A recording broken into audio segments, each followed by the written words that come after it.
Good morning students. आइए आज हम पढ़ेंगे रसखान के सवैये से चौथा और अंतिम सवैया, जिसमें रसखान जी गोपियों की दशा को व्यक्त कर रहे हैं। रसखान जी कहते हैं कि गोपियाँ श्री कृष्ण के, इससे पहले वाले छंद में हमने पढ़ा था कि गोपियाँ कहती हैं कि श्री कृष्ण से हम प्रेम करती हैं, श्री कृष्ण जो कहेंगे वह सब हम करने के लिए तैयार हैं। श्री कृष्ण के लिए हम सारा स्वांग रचने के लिए तैयार हैं, सारा रूप धारण करने के लिए तैयार हैं। लेकिन उन्होंने जिस मुरली को अपने अधर से अर्थात होठों पर लगाया है, उसको हम अपने होठों पर नहीं लगाएंगे, क्योंकि जो गोपियां हैं वह श्री कृष्ण से अत्यधिक प्रेम करती हैं, लेकिन श्री कृष्ण अपनी मुरली से अधिक प्रेम करते हैं। और प्रेम करने वाले की ही ऐसे ही लक्षण होता है कि अगर प्रेम करने वाला किसी चीज़ को उनसे ज़्यादा प्रेम करे तो सामने प्रेम करने वाले गोपियों को उससे ईर्ष्या होने लगता है। इसलिए श्री कृष्ण का जो बांसुरी है उसके लिए गोपियाँ कहती हैं कि जिस मुरली को उन्होंने अपने होठों पर लगाया है वो हमसे ज़्यादा मुरली से प्यार करते हैं, तो उस मुरली को हम अपने होठ पे ना लगाएंगे। इसके अलावा वो जो कहेंगे हम करने के लिए तैयार हैं। आगे छंद में गोपियाँ कहती हैं कि काननी दय अंगुरी रहिबो, जब ही मुरली धुनी मंद बजाए हैं, मोहनी तानन सोरस खानी, अटा चढ़ी गोधन गए हैं तो गए हैं। और कहते हैं टेरी कराऊं सिगरे ब्रज लोगनी, कल ही को कितनों समझाए हैं, मायरी व मुख की मुस्कानी, सामारी न जाए हैं ना जाए हैं ना जाए हैं। यहाँ पे काननी दय का मतलब होता है कान में, अंगुरी मतलब उंगली, रहिबो मतलब रख लूँगी, जब ही मतलब जब, मुरली धुन मुरली का आवाज़ जो है मंद मंद मतलब धीरे धीरे, बजाए हैं मतलब बजाएंगे।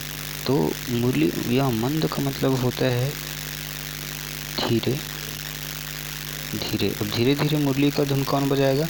श्री कृष्ण। जब श्री कृष्ण मुरली की सुंदर धुन धीरे धीरे जब बजाएंगे तो गोपियाँ कहती हैं कि हम अपने कानों में उंगली रख लेंगे ताकि उनकी आवाज़ हमें ना सुनाई दे और हम उनकी ओर मोहित ना हों, क्योंकि उनके मुरली की धुन में इतनी मिठास होती है कि हम ना चाहते भी उनकी ओर खिंच जाते हैं और हमारा सारा काम धरा का धरा रह जाता है, हम अपना कुछ भी कार्य नहीं कर पाते।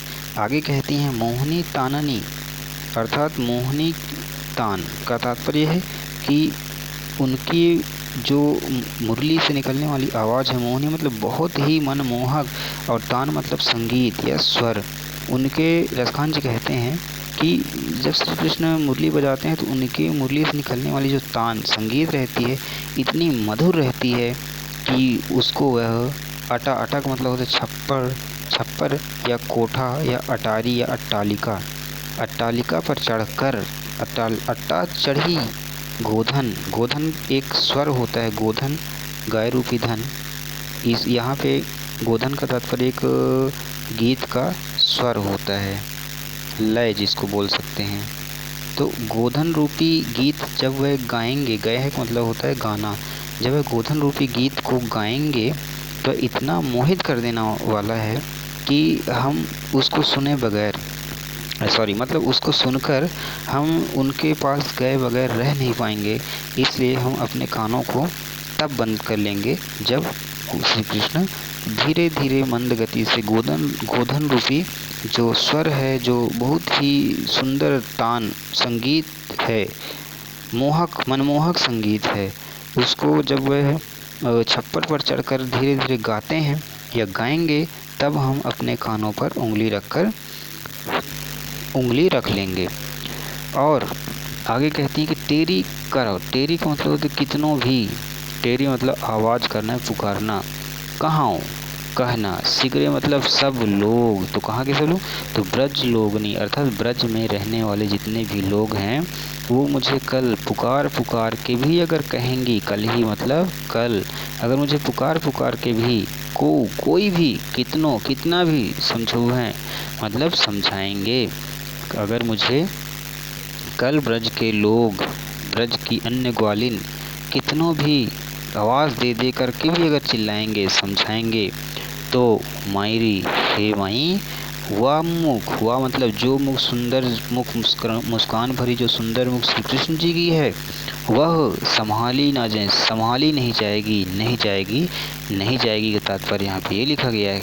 रसकान जी ये कहना चाहते हैं कि अगर मुझे कोई कितनों भी समझाए, मैं उनके तरफ अगर मैं अपने कानों पर उंगली नहीं रखूँगी, तो वह जब मंद और मधुर तान छप्पर पर चढ़कर गाएंगे, तो चाहे मुझे कोई ब्रज के लोग कितनों भी समझाएं, मैं उनके तरफ आकर्षित हुए बगैर नहीं रह पाऊंगी, चाहे कल मुझे कोई कितनों भी समझाए।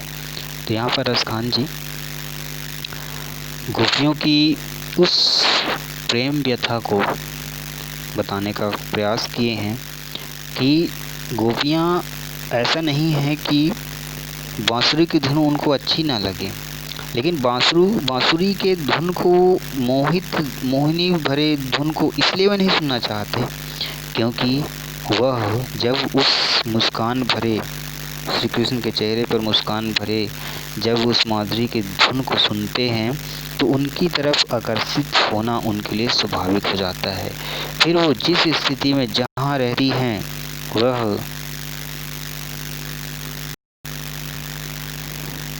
वह जिस स्थिति में वो जैसी रहती हैं, छोड़कर उस काम को छोड़कर जाना पड़ता है और गोपियों का फिर कार्य नहीं हो पाता। इसलिए गोपियाँ उनकी आवाज़, उनके मुरली की धुन की मोहित आवाज़ को नहीं सुनना चाहती। बच्चों, आपको समझ एक बार और देख लीजिए, फिर से देखते हैं।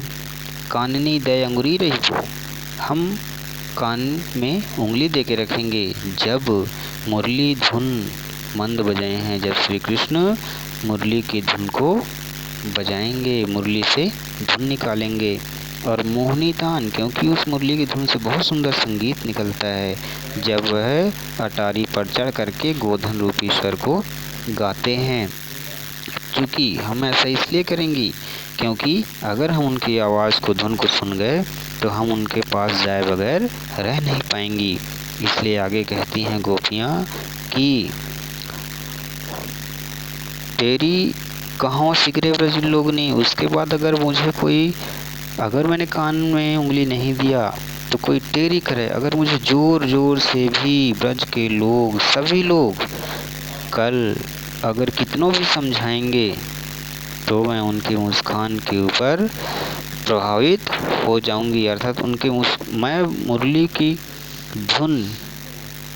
की धुन भले मुझे आकर्षित ना करे, लेकिन मैं जो है उनके मुस्कान को देखकर आकर्षित ना हूँ, ऐसा कभी हो नहीं सकता।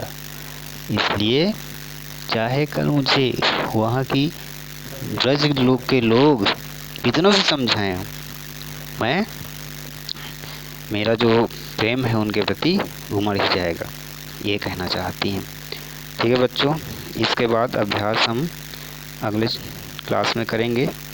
धन्यवाद। आपका दिन शुभ हो।